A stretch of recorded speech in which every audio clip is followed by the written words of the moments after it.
I never imagined I would end up being the butt of the joke at my own brother's big day. The entire afternoon looked like something straight out of a luxury travel magazine. The bright Arizona sun was shining down on an exclusive country club in Scottsdale, and the guests were all dressed to the nines, laughing and clinking their crystal champagne flutes. Everything seemed flawless. Then my brother, Jackson, walked to the center of the room. He wrapped his arm around my shoulders, wearing a massive, confident grin, and addressed the entire crowd. "This is my baby sister, Madison," he said. "She's still holding things down as a standard office worker. Nothing too crazy, no fancy titles or big corner offices." A wave of polite, knowing laughter moved through the room.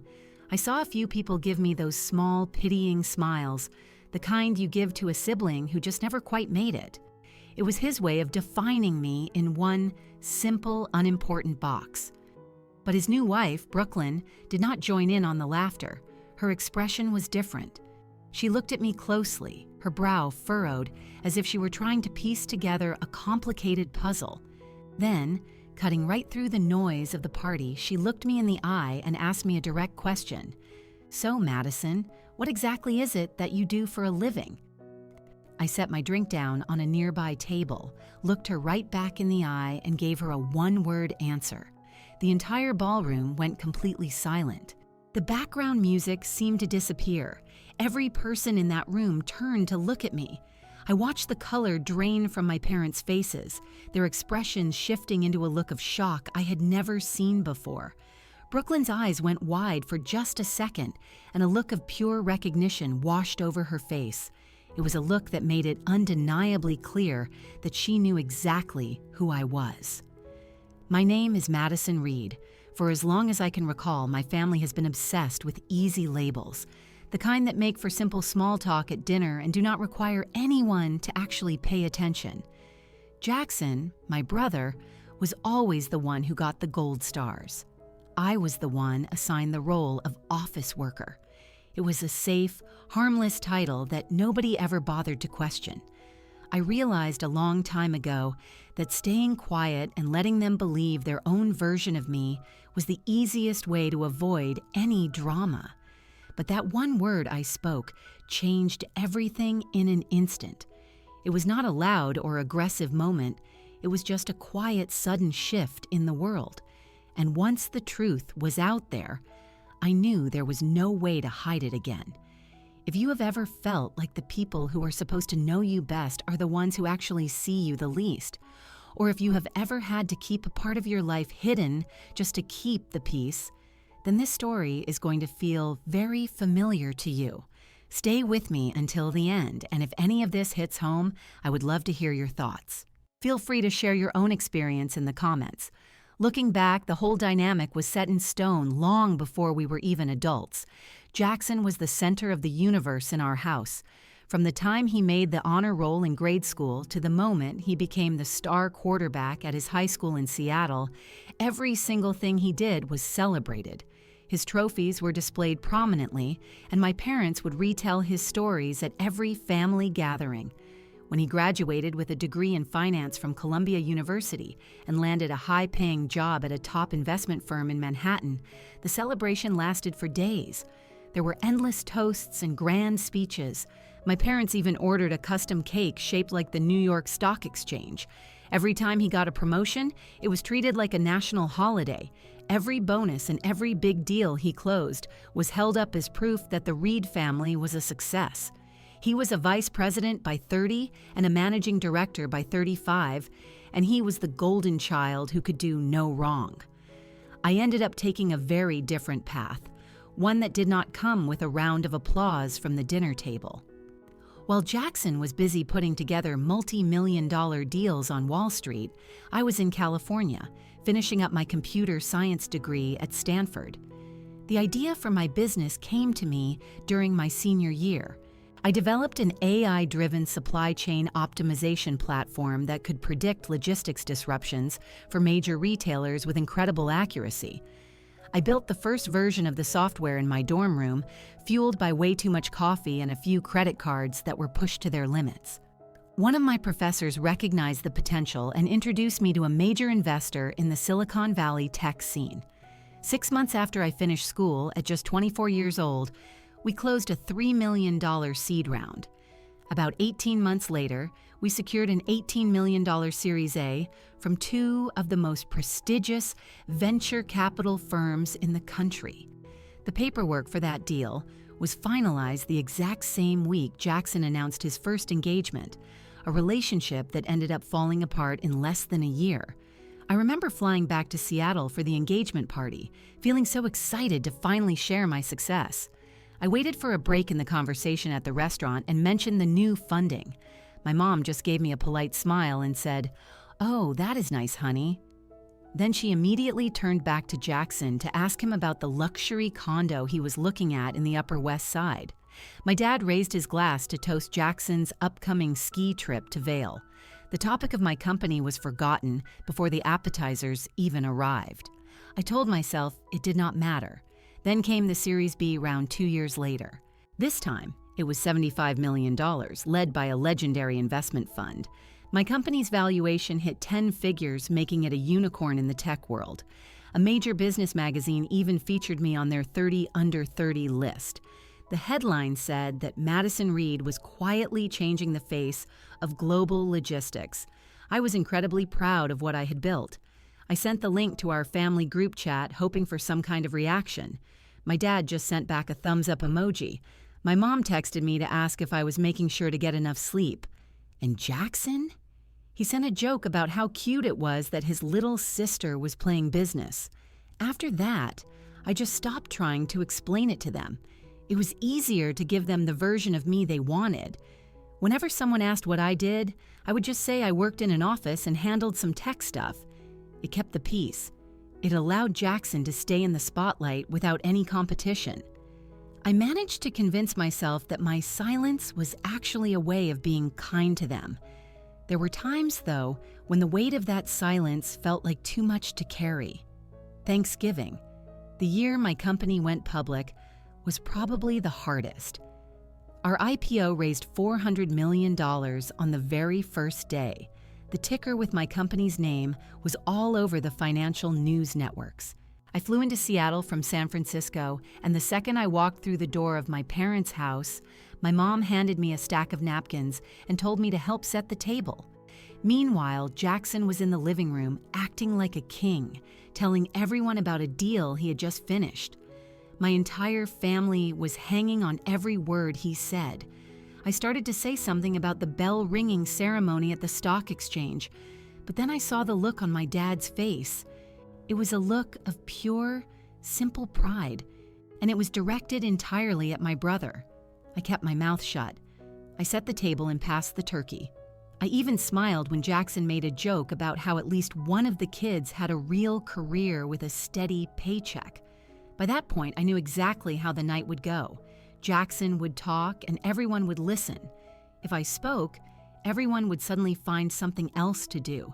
It was not even anger anymore, it was just a deep sense of exhaustion. It is the kind of feeling that settles in when you realize your biggest wins make the people you love feel uncomfortable. I told myself I did not need their validation. My company was a massive success. I had a world-class team, and our technology was changing an entire industry. I tried to tell myself that was enough. Not everyone in my life was fooled by the simple version of myself I showed to my family. My cousin, Savannah, was the only relative who seemed to see through the act. We grew up together and were always close, but we never had that competitive edge. She noticed the small things very early on. She saw how my phone was constantly buzzing during family dinners and how I had to step away to take calls that were clearly high stakes.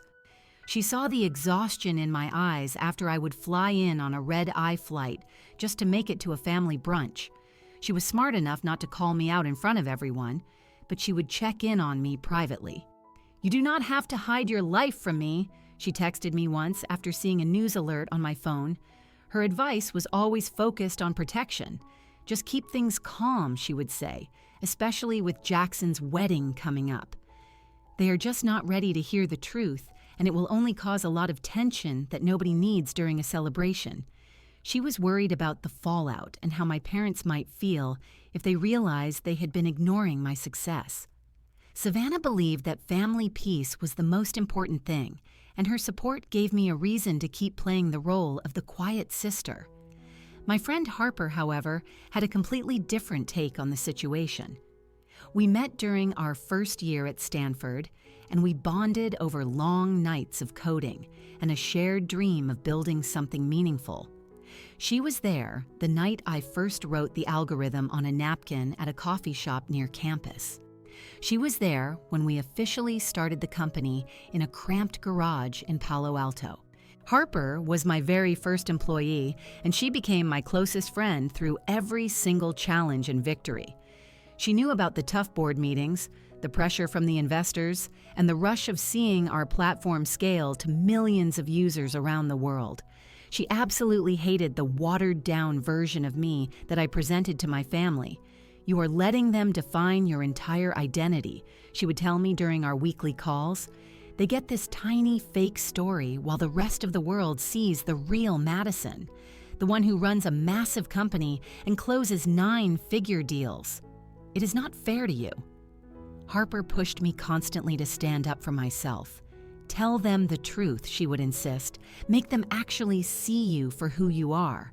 Stop making yourself smaller just to keep them comfortable." Her frustration came from a place of love.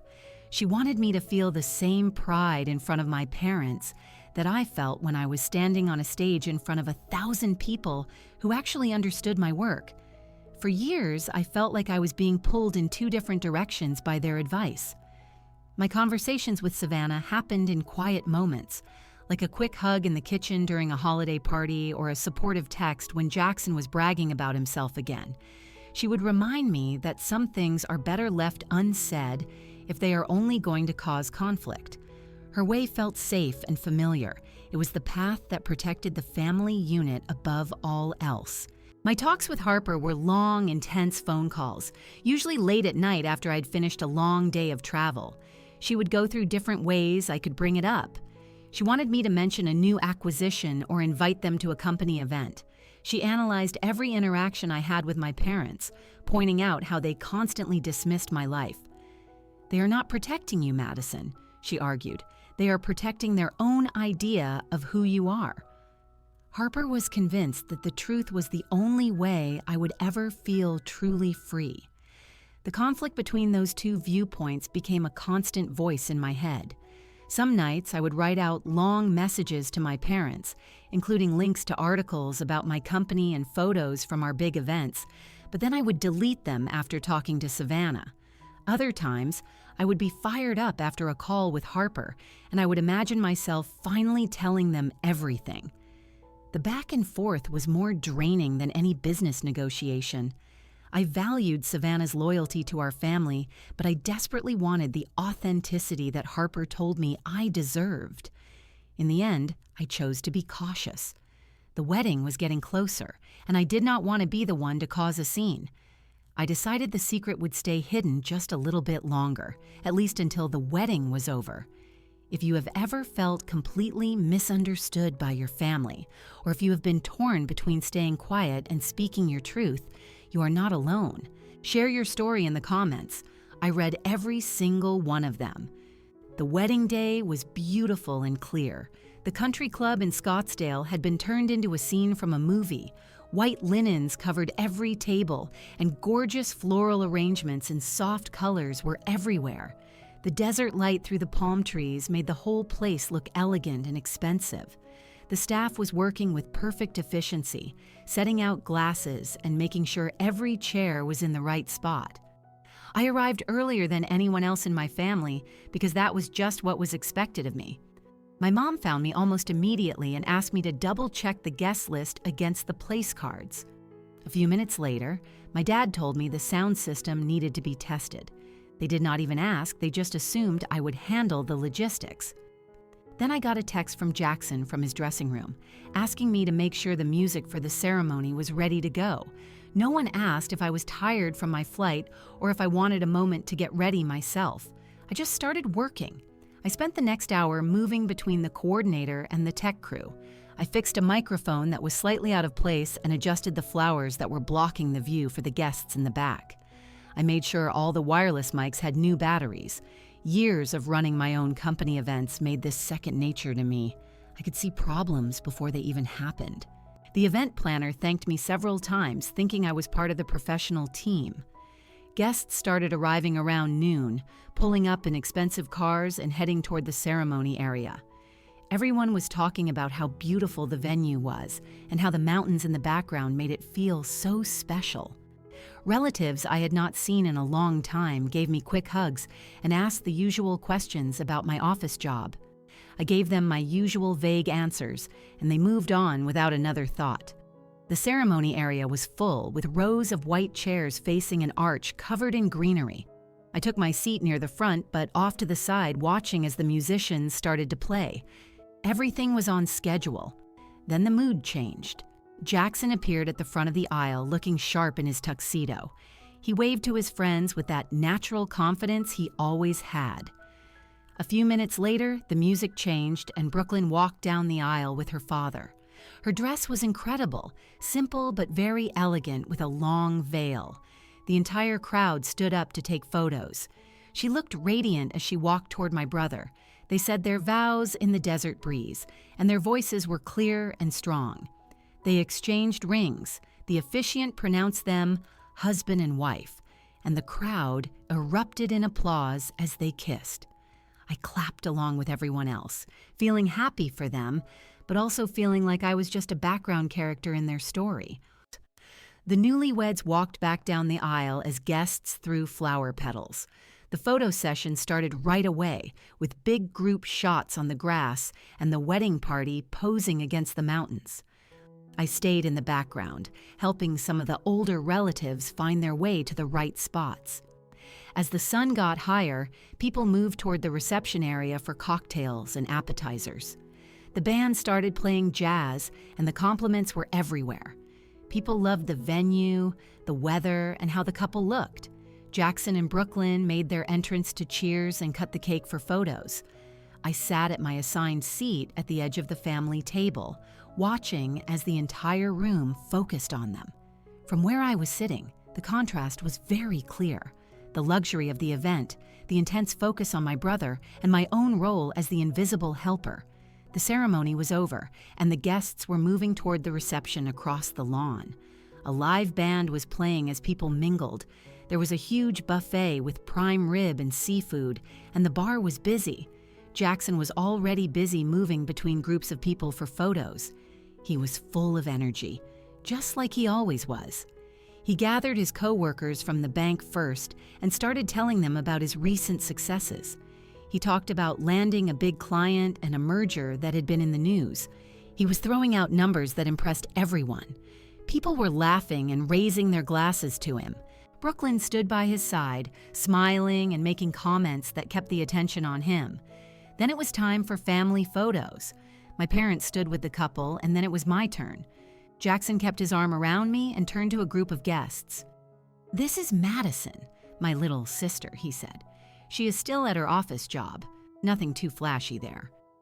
The group laughed politely, and someone made a comment about how every family needs someone steady. I forced a smile, but I felt a sharp sting of frustration. During the laughter, Brooklyn looked at me again. Her eyes stayed on my face for a moment, and she looked curious, but she did not say anything. Jackson quickly changed the subject to their honeymoon in Italy and the villa he had booked on the coast. The group immediately started asking about their plans. The reception was in full swing now. People were giving toasts and sharing funny stories about Jackson and Brooklyn. The dance floor was starting to fill up. I walked around a bit, making small talk with cousins. The conversations were all very surface level. Whenever someone asked about my life, I just said I was busy with work and that nothing was new. They all accepted it and moved on to talk about the food. Brooklyn and I crossed paths a few times. She was very nice and commented on how well the day was going. She mentioned she knew some people in the tech world from her own startup days. She seemed like she was trying to find a connection she could not quite see yet. I kept my answers neutral and asked her about the wedding planning instead. Jackson was still the center of attention at the main table, telling more stories about his career and how he was on the path to becoming a partner. Every story he told got a bigger reaction. The sun started to set, and the string lights came on. The speeches became more emotional. My dad talked about how proud he was of his son, and my mom cried while talking about how perfect the couple was. Every speech was met with loud applause. The mood was very celebratory for everyone in the spotlight. I stayed on the edge of the room, feeling the weight of Jackson's earlier comment. It was a familiar feeling, but it felt worse here. Brooklyn's looks made me realize she was starting to suspect something. The afternoon continued with more dancing and laughter as the party moved toward dinner. No one knew what was about to happen. Dinner was served just as the sun disappeared behind the mountains. The tables were set up to give everyone a great view of the desert at night. The first course was served, and the smell of the food filled the air. The conversation was easy at first. Then Jackson stood up again to give one more toast. He thanked everyone for being there, and then he made another joke about family. He mentioned how good it was to have someone like me to handle the boring office work while he was out there making big moves. A few people laughed, thinking it was just a joke between siblings. But then Brooklyn put her fork down and looked directly at me. "Madison, you mentioned being a CEO earlier," she said. Her voice was calm but very direct. "What company is it exactly?" The question was simple, but I knew I couldn't dodge it this time.